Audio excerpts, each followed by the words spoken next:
Olá, eu sou o professor David Hall. Eu fico feliz de poder estar com vocês nessa aula de hoje.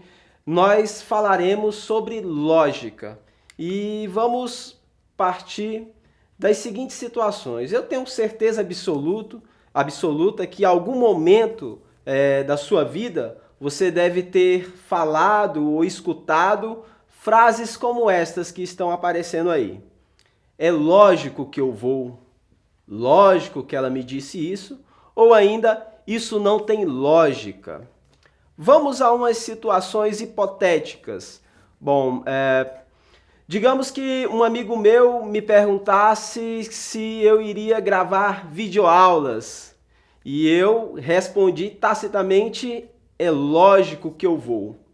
Quando eu digo isso, existem outras afirmações, outras crenças que estão por detrás dessa afirmação que eu faço. Eu estou dizendo também que esse meu amigo me conhece, sabe o que eu quero, sabe o que eu penso e ele sabe também que eu jamais me furtaria da oportunidade de poder divulgar aquilo que eu amo, que é a filosofia. Tanto é verdade que eu poderia dizer, é claro que eu vou. O sentido seria o mesmo. Agora vamos a um outro exemplo. Utilizarei você como exemplo, mas lembre-se que é uma situação meramente hipotética e qualquer relação com a realidade é uma mera coincidência. Digamos que após esse período de pandemia, uma amiga sua lhe chame para uma festa. Chamaremos de pós-Corona Fest. E você diz, é lógico que eu vou. Quando você afirma isso, você está dizendo algo mais. Existem outras ideias que estão por detrás dessa afirmação. Você está dizendo o seguinte, pô, você me conhece, sabe que eu me amarro numa festa, eu estou confinada há um tempão e não há dúvidas de que eu irei. Vamos a um outro exemplo. Tomemos esse professor que vos fala.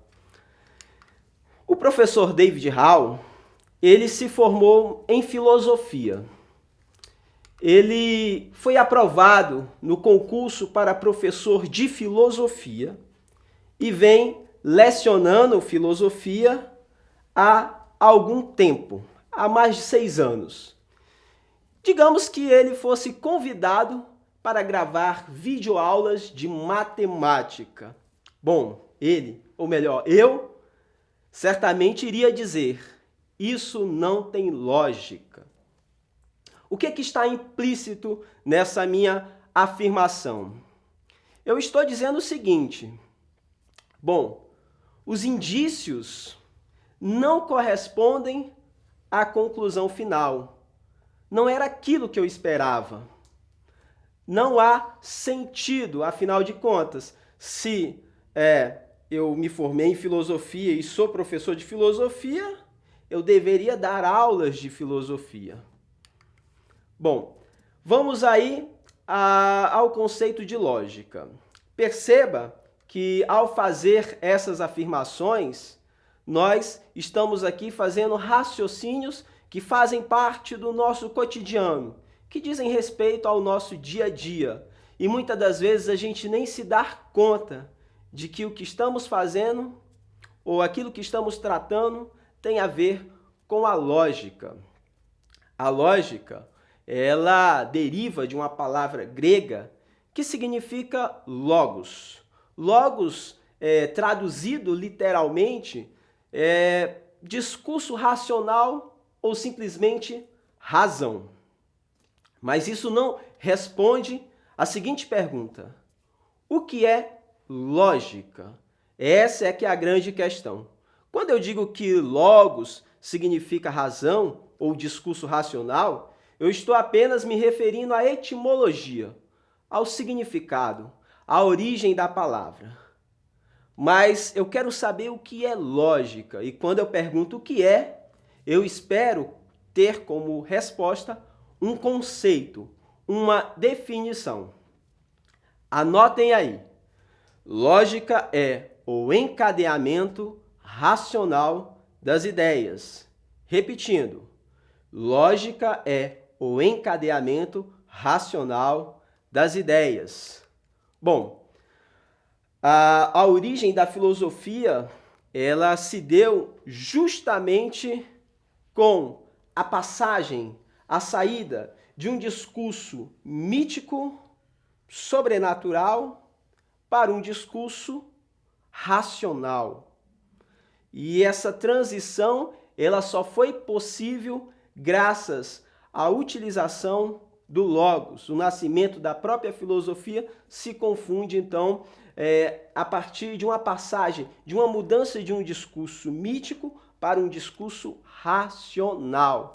E o primeiro filósofo que classifica as ciências e organiza e sistematiza os conhecimentos foi Aristóteles. E é ele que irá tratar desse assunto. Aristóteles, após a sua morte, os seus discípulos reuniram seus escritos sobre lógica e organizaram em uma obra intitulada Órgano. Essa obra, ela reúne todos os tratados acerca desse assunto, a lógica. A palavra órgano, ela significa instrumento. Na visão do filósofo Aristóteles, a lógica não era uma ciência. Na verdade, a lógica seria um instrumento, uma ferramenta na condução dos raciocínios, do pensamento, para se chegar à verdade. Bom, a lógica, ela pressupõe alguns princípios que são fundamentais para que tenha consistência na sua estrutura. Eu irei abordar aqui esses 3 princípios. O primeiro princípio é o princípio da identidade. Um ser é sempre idêntico a si mesmo. A é A. Você é você. Água é água. O segundo princípio lógico fundamental é o princípio da não contradição. Esse princípio diz que algo não pode ser e não ser ao mesmo tempo. A é A e não há. Bom, vamos a um terceiro princípio, que é o princípio do terceiro excluído. Diz que algo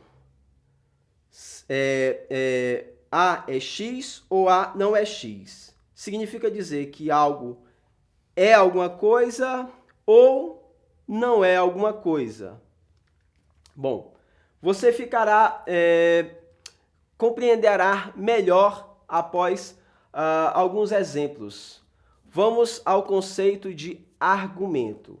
Quando a gente vai fazer alguns argumentos, que ficará mais fácil para você compreender esses princípios, que eles vão ser fundamentais justamente para a constituição dos argumentos. Os argumentos nada mais são do que a constituição de proposições que nos servem para afirmar alguma coisa. E quando nós argumentamos, nós utilizamos afirmações, ou melhor, declarações, e nunca indagações ou exclamações. Um argumento é o conjunto de proposições formado pelos subconjuntos de proposições, que nós chamamos de premissa e conclusão. A conclusão é o que queremos estabelecer como verdadeiro com um argumento. A premissa é a base da conclusão. Para chegarmos à conclusão de um determinado argumento, necessitamos de informações anteriores que nos respaldam, que nos fundamentam, que nós chamamos de premissas. Uma preposição, ela é uma ideia expressa em uma sentença declarativa, como eu afirmei, declarativa, afirmativa, cujo significado ele só pode ser verdadeiro ou falso. Vamos ao exemplo, acompanhe. Temos aqui algumas preposições e ao lado algumas que não são proposições. Por exemplo, a Terra é redonda. Estou aqui fazendo uma declaração, uma afirmação declarativa. O Sol é uma estrela. Agora, um exemplo de uma não proposição, ou seja, não nos pode servir para fazer um argumento. Você está entendendo? Preste atenção que é uma indagação, é uma pergunta. Ou cuidado, né? É um imperativo. Então, as argumentações, e você sabe disso porque você deve praticar as redações para o Enem, e as redações elas são dissertativas, argumentativas. Não há como, por exemplo, nós elaborarmos um argumento só com perguntas, não é verdade? Veja que na nossa argumentação existem alguns indicativos. Eu vou trazer um argumento para ficar mais claro para você entender.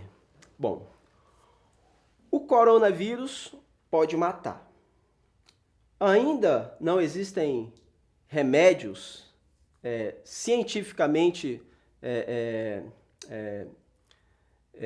responsáveis por tratá-lo ou vacinas, de modo que o melhor a se fazer é ficar em casa. Bom, eu constituí aí um argumento. Eu utilizei algumas informações que nós chamamos de premissas que antecedem a uma conclusão.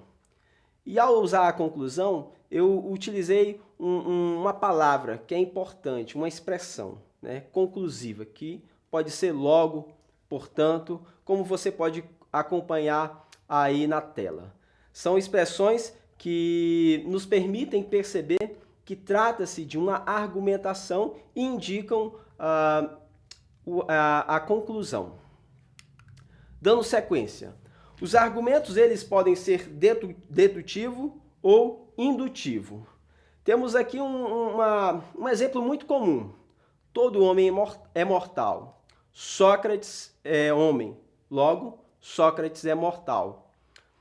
Um outro exemplo, todo acriano é brasileiro. Você é acriano, logo você é brasileiro. Perceba que eu utilizei duas premissas, uma premissa maior, mais ampla, depois eu fiz uma restrição, você, e por fim, a partir da relação dessas duas premissas, eu pude chegar a uma conclusão final. Eu deduzi, logicamente, que você é brasileiro. O outro tipo de argumento é o argumento indutivo, ou melhor, a indução, que parte de premissas particulares, mais restritas, para se chegar a uma conclusão mais ampla, mais geral, muito utilizado nas ciências. Tomemos esse exemplo. O cobre é condutor de eletricidade, e o ouro, e o ferro, e o zinco, e a prata também.